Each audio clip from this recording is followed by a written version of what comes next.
Hey everyone, welcome to Reverse Homesteading. I seem to be starting with these little plant babies a bit lately, but I just wanted to say a quick word about the covers here on the mini greenhouses. They're called mini greenhouses, but because I already have a mini greenhouse outside that I made.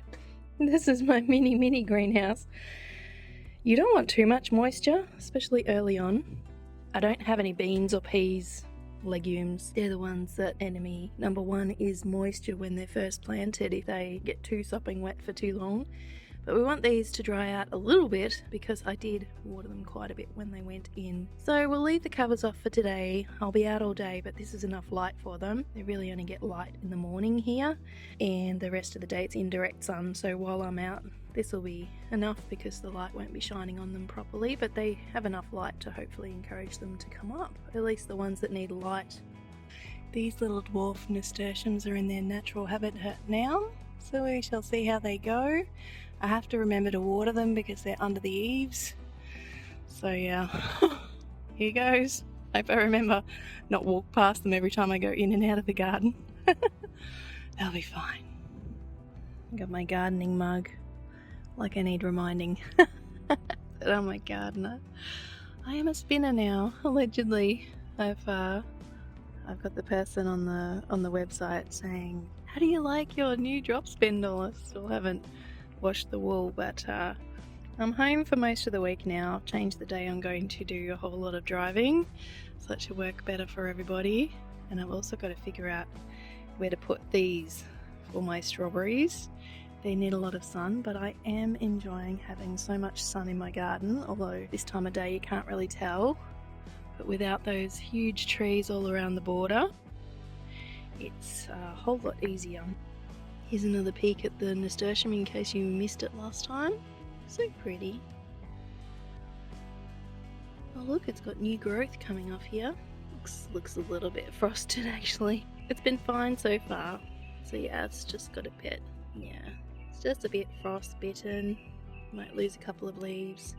But it's been so hardy, I haven't covered it at all in this garden bed. It was a severe frost this morning, so I'm happy that this raspberry still hasn't had a lot of issues, or the celery. The celery has ended up here because I need to leave space for our bike shed in the other area that I first planted the celery. I was thinking about these two little plants the other day.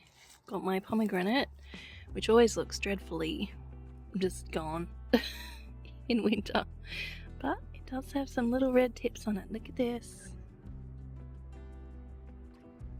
How exciting. It's coming back. This is one that I grew from seed, and I grew this from seed as well. My persimmon, it's one that you can eat while it's crunchy. It also has growth tips that are doing something. Yeah, something going on there. The hyacinth is doing alright.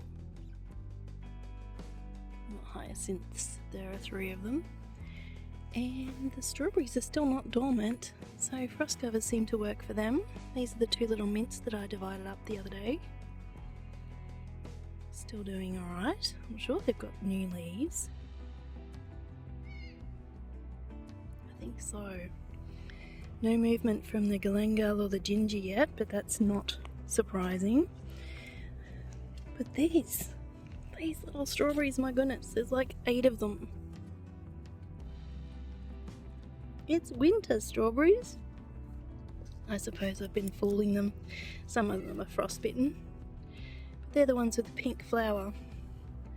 So I'm looking forward to seeing more of the flowers and more of the fruit as time goes on. Oh, this little one's trying to fruit still. They're all frostbitten. I'll take those off properly later.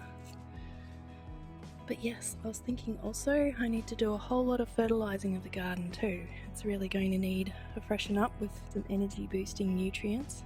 So I'll have to organise that in the next few days and give it a good old drink, and some seaweed as well probably, because if you've been watching here long you'll know that seaweed is not a fertiliser.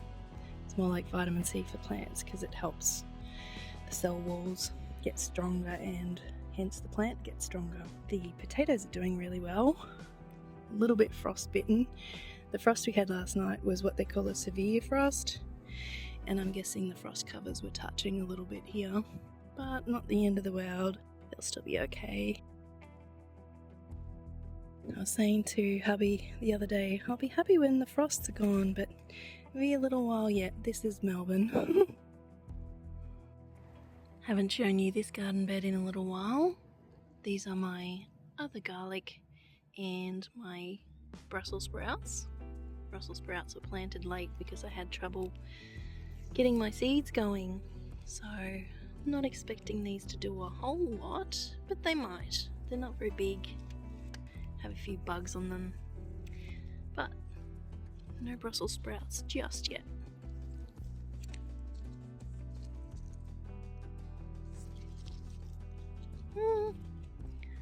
Maybe.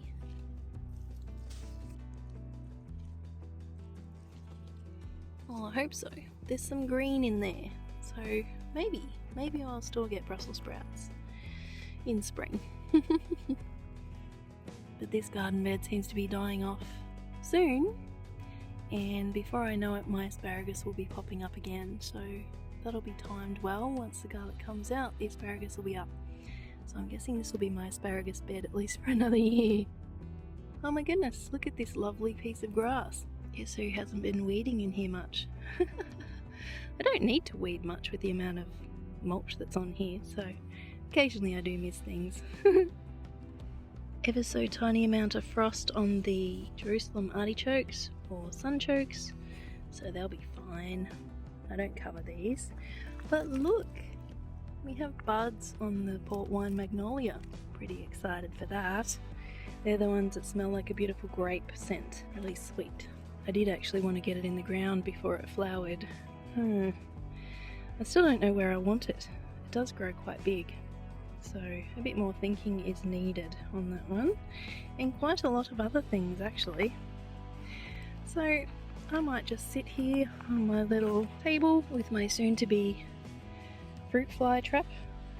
I love buying this because it's referencing a place near where we used to live in the far north of Queensland in Australia, where there are crocodiles, which is always fun. So that's going to become a fruit fly trap, and I'll link the video from my Rocky Tropics channel on how to make those. So, time to have a bit of a sit in the garden. Thanks for watching. Hope you're having fun in your garden. We'll see you next time.